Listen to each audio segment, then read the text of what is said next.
We'll be continuing through our devotion through Philippians. Philippians chapter 1, verses 7 to 11. Philippians fitu ile sufurutasi. And so we'll be continuing with this book of Philippians as we've been going through the past couple of devotions that I've been doing. So I'm just going to also do a quick recap as well before we read those verses, just so we can refresh our minds of what we've been going through so far. So just a quick recap of our devotion so far. It is addressed to the church in Philippi from Paul. This church, we learned, was established in Acts 16 by Paul and his team of missionaries. And it started off with a small notable characters like Lydia by the riverside, the seller of purple dye, and the Philippian jailer who was saved by Paul and Silas from committing suicide, praise the Lord. We also talked about how the church had grown from these two small families to a point where they need deacons and bishops. So they've grown to a point where they need people to pastor the church well and also to support the church. And as we've been learning in the church studies from Pastor Freddie, that's what the deacons are for, to help the pastors. And so from our last teaching, we learned of Paul's great love for the brethren at Philippi. This is a time, these verses from 3 to 11, he's talking of a great thankfulness and a prayer that he keeps in mind the the Philippian church. He often keeps them in prayer and thanks God for them. He highlights the wonderful fellowship that he had with them.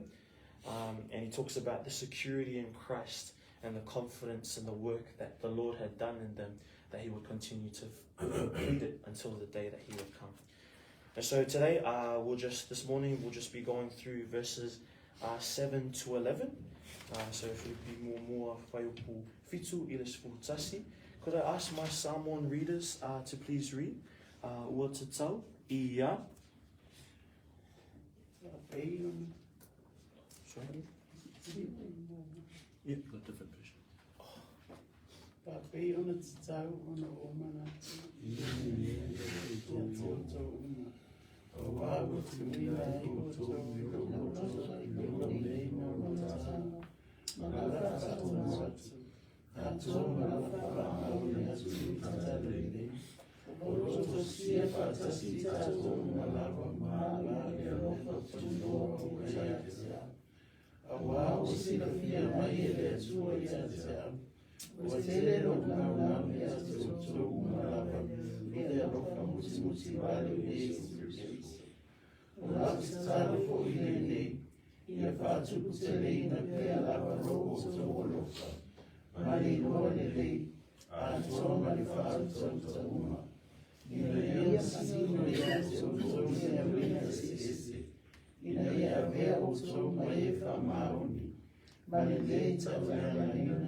Sorry about that.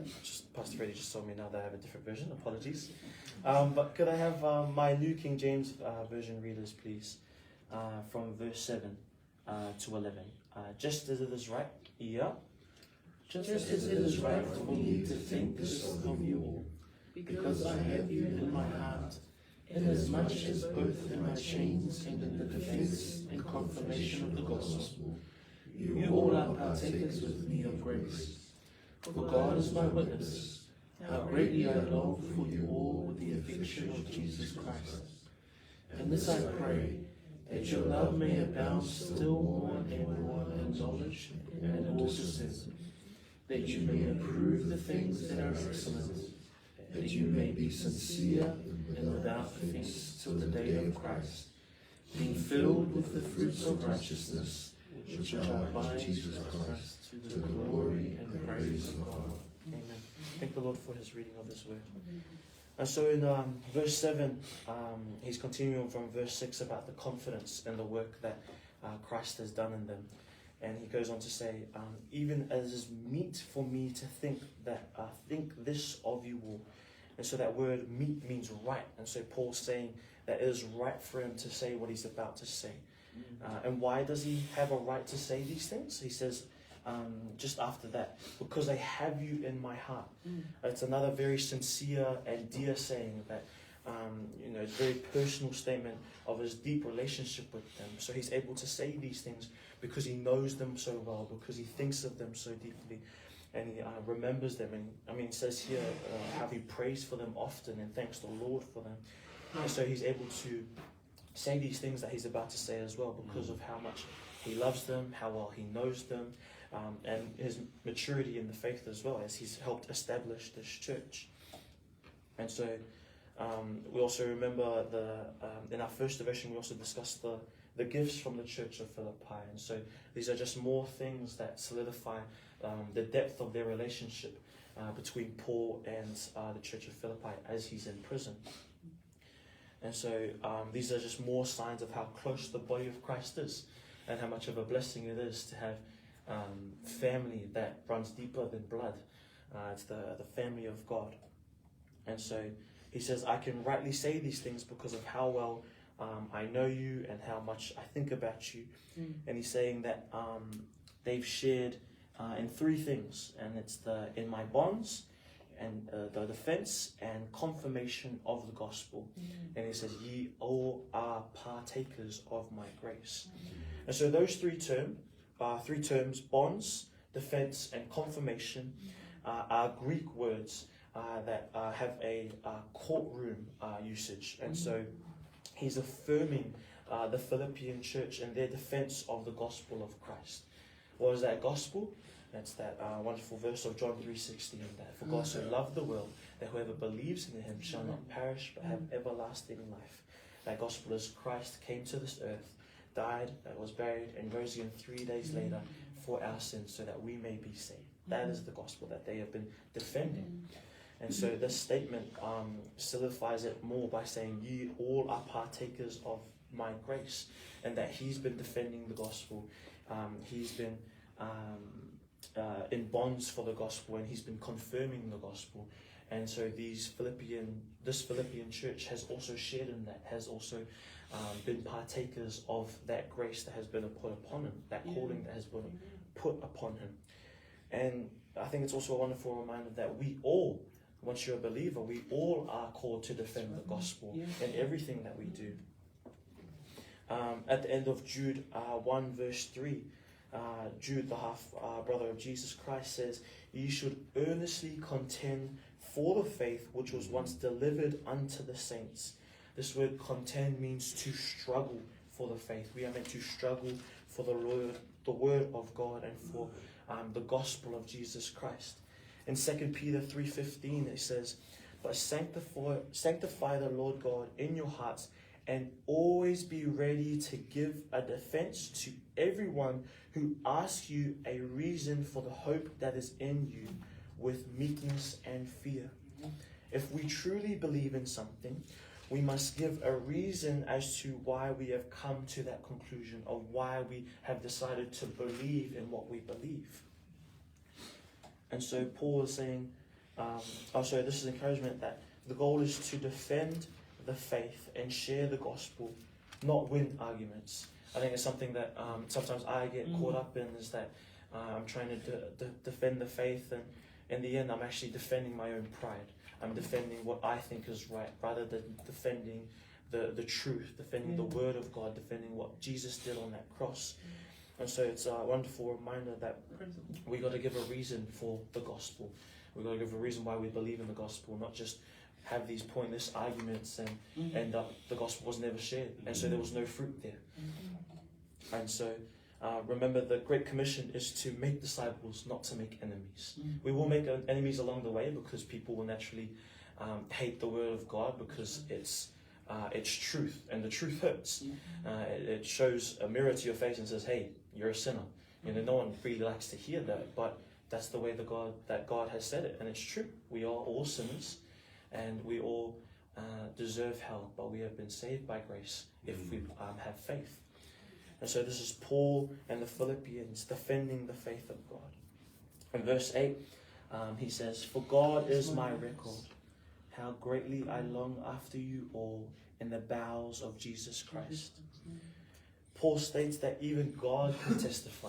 Even God himself can testify of how much he wants to be with the Philippian church. Also remember, we discussed before that Paul's in prison. You know, he's not able to fellowship properly. He's by himself, stuck with a bunch of guards, and he's not really having fellowship with other believers. So he craves it, and we should too. Like mentioned in our last devotion, Hebrews 10:25 tells us to not forsake the gathering of the brethren, the gathering of the saints. That gathering is very important because it helps us. We talked about as well the body of Christ. We're here to help one another in our walks of God, and so it's unfortunate because there's many people that think that they don't need church. I remember we had a conversation last week. I had a conversation with a lady, and she was saying, "Oh, I can have church at home." Like, no, you can't, because you don't have elders. You know, you don't have the structure or the way the church is meant to be. You're not qualified to teach the word in a church. And so the gathering of the saints, the time of church and fellowship is so important, and we cannot take it for granted. We must not take it for granted, because the ability to fellowship, the ability to gather, is not easy for all believers. We have this wonderful map here that shows the hostile countries towards Christianity, and the restricted countries where Christianity is not even allowed, where the Bible is not even allowed. And so who knows how much longer we will be able to gather, and we will be able to read the word before the world starts turning on us here in New Zealand. We might lose that opportunity soon. So enjoy the fellowship, bask in it, embrace it, take it not for granted, but recognize the beauty of it, because not all of our brothers and sisters in Christ can enjoy this wonderful blessing of gathering easily. You know, we're open. We have our Facebook page, we have the YouTube channel, and we're open about where we are. People know where Peachwood is, and so this is, anything could happen. So we should not take this for granted. We should be privileged and blessed for the opportunity that we have to gather, because even Paul wasn't able to experience this for a while. And so he ends that verse in the King James Version. He says, "I long after you all in the bowels of Christ." That bowels was really put me off before, because I'm pretty sure that means like your stomach. But the bowels just means the affection or love of Christ. And so he's loving on them through Christ, because that's how they're connected. And, you know, if it wasn't for God, if it wasn't for salvation, he wouldn't know these people. These people would be strangers to them. And now I think about it, I probably would be strangers to you all if I didn't believe in God. But because of God's saving gospel, I've made a new family here, and we've, you know, found fellowship and found friends and family for life. And so this connection through God, through Jesus Christ, through the bowels of Christ, through the love of Christ, is something that transcends even blood. That's something that goes beyond even physical relationships. This is the affection of Christ, or through Christ, to the brethren. In verses 9 and 10, he says, "And this I pray, that your love may abound yet more and more in knowledge and in all judgment, that ye may approve things that are excellent, that ye may be sincere and without offense to the day of Christ." And so he's continuing his prayer for the Philippian church and his love for them. And this prayer is, this part of his prayer is Paul saying, "I hope that your love abounds in knowledge and judgment," or the other word, discernment. And this word abound just means to grow abundantly. And so he hopes that their love grows abundantly, specifically in knowledge and in discernment. There's no point in having this love of God if we don't know how and when to use it. We've got to be wise in how we approach things. Sometimes we got to be, majority of the time we have our speech filled with grace, seasoned with salt. Sometimes mine is filled with salt, sprinkled with grace. And so we got to remember that we got to extend the grace that God has given to us to others as well. I've got to try not to get angry, as hard as it is sometimes. But we must learn how to love the way God wants us to love, by reading His Word.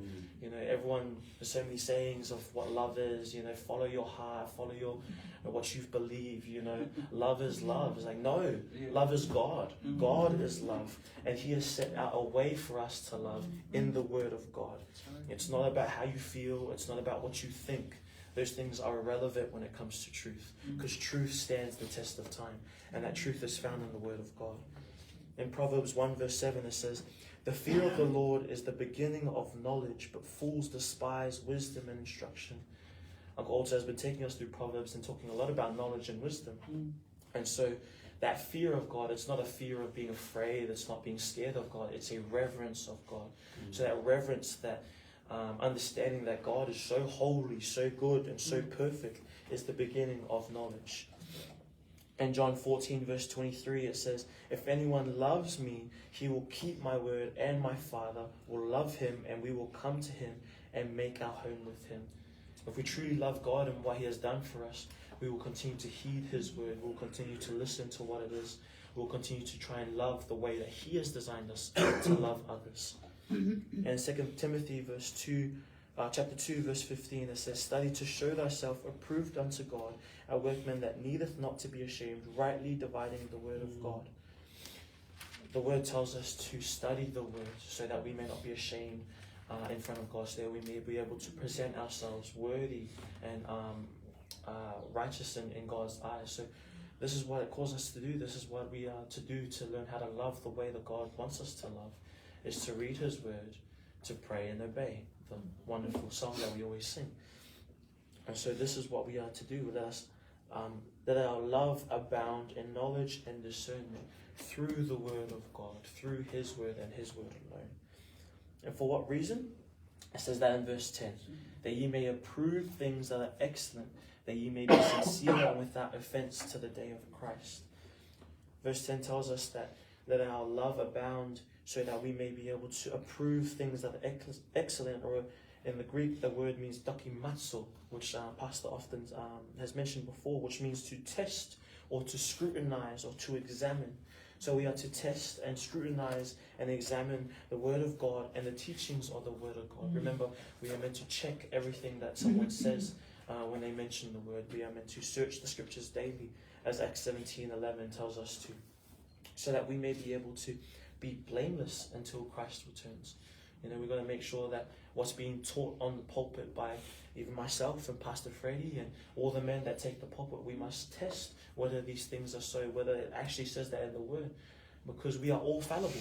We are all able to get it wrong. We are all able to sin or make a mistake. Even Pastor Freddie, as amazing as he is, even he is fallible as well. No man is without sin except Jesus Christ. And so if you're not Jesus Christ, you're going to be tested, which means every single one of us.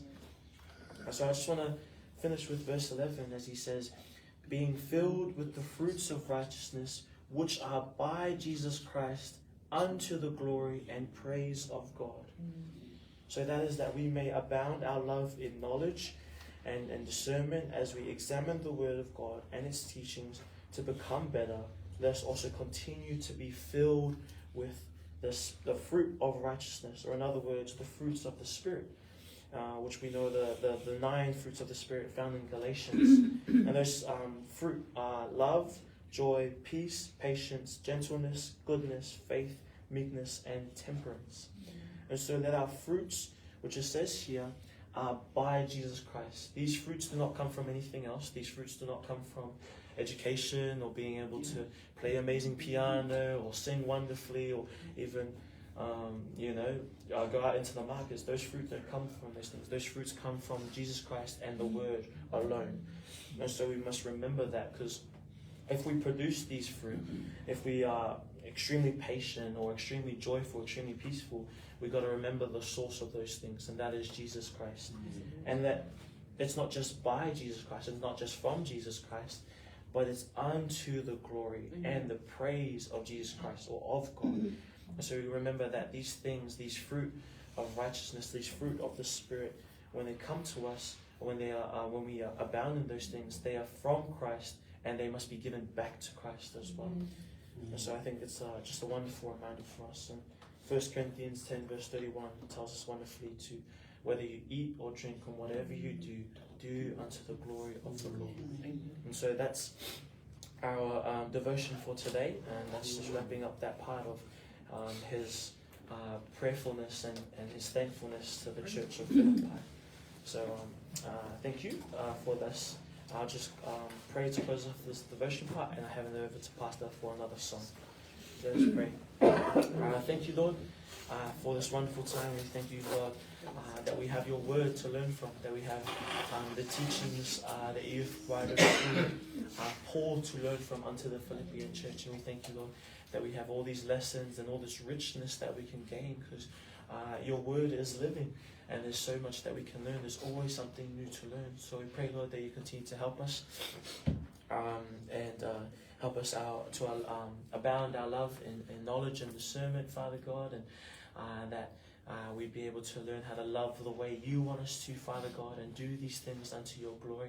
I pray, Lord, that your name would be glorified throughout this teaching, Lord. And I pray, Lord, for this time as we go into more praise and worship and more prayer unto you, Father God. We thank you that you are good and righteous, Lord. In Jesus' name I pray.